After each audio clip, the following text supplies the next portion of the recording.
Hello everyone, welcome to Med Talks with Dr. Azam.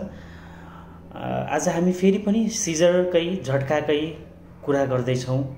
अस्ति हामीले कुरा गर्दाखेरि पछिल्लो भिडियोमा हामीले कुरा गर्दाखेरि सिजर किन हुन्छ र सिजर भएको व्यक्तिलाई हामीले कसरी मद्दत गर्न सकिन्छ। तर आज हामी कुरा गर्दैछौँ सिजर्स कसरी प्रेजेन्ट गर्न सक्छ, सिजर कस्तो कस्तो रूपमा तपाईले देख्न सक्नुहुन्छ, कसरी चिन्न सक्ने। सामान्य व्यक्तिले एउटा सिजर अथवा झड्का आएको व्यक्ति, फिट्स आएको व्यक्तिलाई कसरी चिन्ने त। हरेक सिजर चाहिँ लाउड अथवा ड्रामेटिक किसिमका हुँदैनन्। कहिलेकाहीँ साइलेन्ट मोडमा पनि दिमागभित्र, ब्रेनभित्र चाहिँ सिजर्सको एक्टिभिटी चलिरहेको हुन्छ। सामान्यतया सिजर हुन्छ, हरेक मान्छेले सामान्य सिजर चिनेको हुन्छ। जस्तो अब जसमा हात खुट्टा यसरी काम्ने जुन किसिमको सिजर्स हुन्छ त्यस्तो मान्छेले चिनेकै हुन्छन्। तर आज हामी विभिन्न प्रकारका सिजरका प्रेजेन्टेसन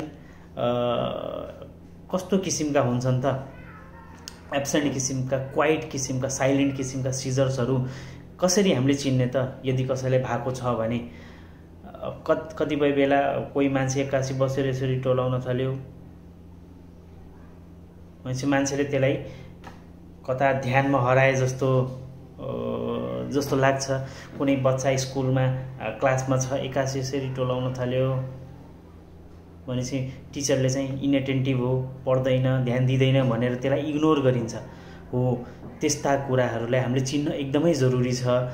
सिजर पनि आजकलको हाम्रो मोबाइल र स्मार्टफोन जस्तै कतिपय मान्छेको सिजर चाहिँ एकदम लाउड हुन्छ, जसलाई चिन्न, सुन्न, हेर्न सजिलो हुन्छ।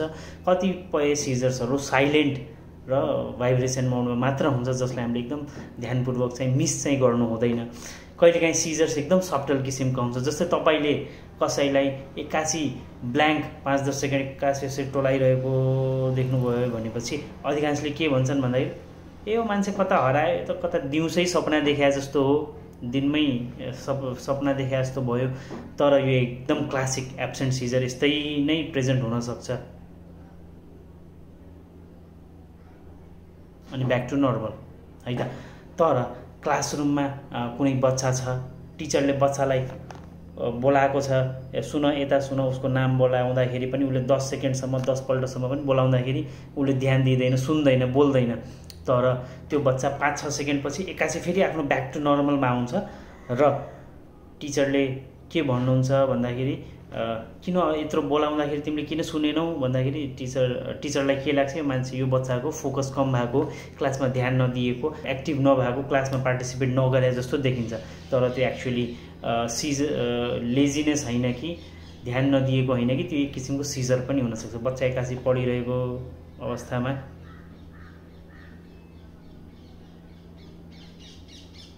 अनि फेरि ब्याक टु नर्मल हो, यस्तो किसिमको प्रेजेन्टेसन पनि हुनसक्छ। अर्को किसिमको सिजर कहिलेकाहीँ अब घरमा कोही मान्छे अब सोफामा एक्कासी टिभी हेरिरहेको छ, बसेर हेर्दा हेर्दै हेर्दै हेर्दै फेरि एक्कासी टोलाउन थाले, यो पनि एक किसिमको सिजर हुनसक्छ। मान्छेले के लाग्छ, यो त टिभी हेर्दा हेर्दै निदाए जस्तो छ, अथवा टिभी हेर्दा हेर्दै यसमा चाहिँ भुलेको जस्तो छ भनेर सोच्छन्। तर त्यो 5-10 सेकेन्डमा फेरि नर्मल आउनु, त्यो पनि एक किसिमको सिजर चाहिँ हुनसक्छ। र कसैमा कोही व्यक्तिमा सिजर अथवा त्यो झड्का अथवा फिट्स आउनुभन्दा अघि नै एक प्रकारको चाहिँ अनौठो पर्सेप्सन उसले फिल गर्छ। कसैलाई एक्कासी रबर बल्याए जस्तो रबरको गन्ध आउने, पेट्रोल बल्याए जस्तो पेट्रोलको गन्ध आउने, अथवा कतिपय मान्छेलाई यो पेटबाट के उडे जस्तो, केही माथि आए जस्तो, सबै आन्द्रा भुँडी बाहिर आउला जस्तो फिलिङ हुने, एक्कासी अनौठो फिलिङ हुने, कहिले गन्ध आउने हो। यस्तो फिलिङ्सहरू पनि कहिलेकाहीँ यो सिजर्स आउनुभन्दा केही समय अगाडि चाहिँ व्यक्तिले फिल गर्न सक्छ। यस्तो कुरालाई पहिचान त्यो व्यक्ति, त्यो पेसेन्टले आफैले मलाई सिजर आउन थालेको हो भनेर चाहिँ महसुस चाहिँ गर्न सक्छ।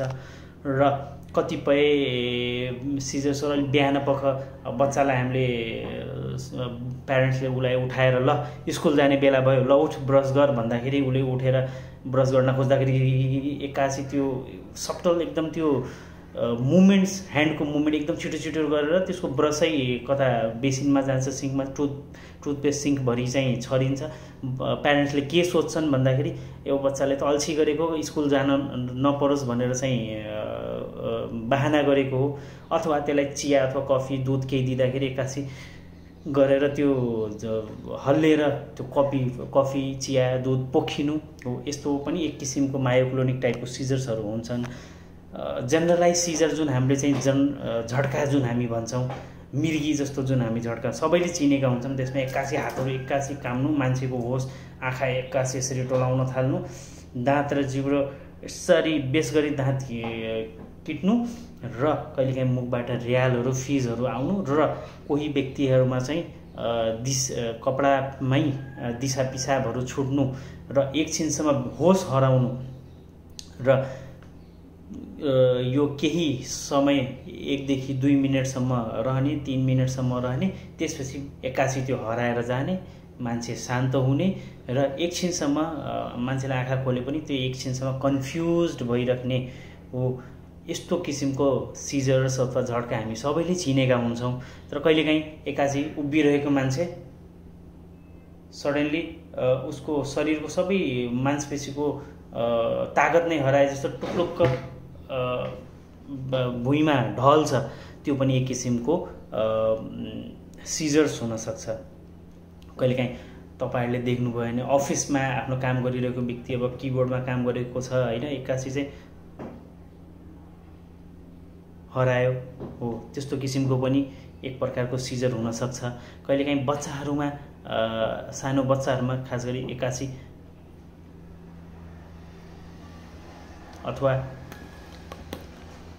अथवा यस्ता किसिमका मुभमेन्टहरू पनि केही समय मान्छे बच्चा खेलिरहेछ पढिरहेछ एक्कासी यस्ता किसिमको मुभमेन्ट आउनु र केही समयपछि त्यो फेरि हराएर जाने, त्यो पनि एक किसिमको सिजर्स हुनसक्छ। सो यो सबै मैले बताउनुको अर्थ के हो, तपाईँ सबैजनाले सिजर्सलाई पहिचान गर्न चाहिँ सिक्नुपर्ने हुन्छ। कतिपय बेला हामीले आफै सिजरलाई पहिचान नगरेर त्यसलाई ओभरलुक होइन, यो त ड्रामा मात्र गरेको, यसले नाटक मात्र बहाना मात्र गरेको हो जस्तो देखिन्छ। कहिलेकाहीँ सिजर्सहरू के हुन्छ, मुखको फोकल सिजर, शरीरको कुनै एक भागमा सिजर आउने, मान्छे बसिरहेछ त्यसको हात मात्र हल्लिनु अथवा त्यसको मुख यसरी बाङ्गिँदै जानु हो, यो पनि एक किसिमका फेसियल मुखमा मात्र हुने किसिमका सिजरहरू हुन सक्छन् हो। यो सबै किसिमका सिजरहरू हामीले चाहिँ चिन्न चाहिँ जान्नुपर्ने हुन्छ र यदि कोही सँगै व्यक्तिले चिन्न सक्नुभयो र एडिसनल कोही मान्छे हुनुहुन्छ तुरन्तै भिडियो पनि बनाउनु पर्ने हुन्छ, जसले डक्टरलाई यो झड्का कहाँबाट आएको, के कारणले हो र दिमागको गिदीको कुन भागबाट चाहिँ यो यस्तो किसिमको झड्का निकालेको भनेर पहिचान गर्न अलिकति क्लु चाहिँ दिन्छ, मद्दत चाहिँ दिन्छ। त्यसैले कहिलेकाहीँ यो भ्याकेन्ट ब्ल्याङ्क स्टेयरलाई चाहिँ इग्नोर चाहिँ गर्नु हुँदैन। यी सबै स्मल क्लुजहरू हो जसले डायग्नोसिस अथवा रोग पहिचान गर्नमा ठुलो मद्दत गर्छ। सो साथीहरू, साइलेन्ट सिजर छ भनेपछि हामीले त्यसलाई इग्नोर चाहिँ गर्नु हुँदैन, त्यसलाई चिन्न चाहिँ सिकौँ, बुझ्न सिकौँ र हामीले आफ्नो बिरामीलाई चाहिँ मद्दत गर्न सिकौँ। हस्त आजको लागि यति नै। यस्तै फेरि इन्फर्मेटिभ भिडियोसँग फेरि पनि भेट हुन्छ र मेरो YouTube channel Mad Talks with Doctor आजममा पनि सब्सक्राइब गर्नुहोला र यो भिडियोलाई चाहिँ सेयर गर्नुहोला तपाईँको आफन्त, तपाईँको साथी र स्पेसली प्यारेन्ट्स जसका साना बच्चाहरू छन् जसमा चाहिँ यस्तै किसिमको साइलेन्ट किसिमका एब्सेन्ट किसिमका सिजरका लक्षणहरू देख्न सक्छन्। हस्त, धन्यवाद।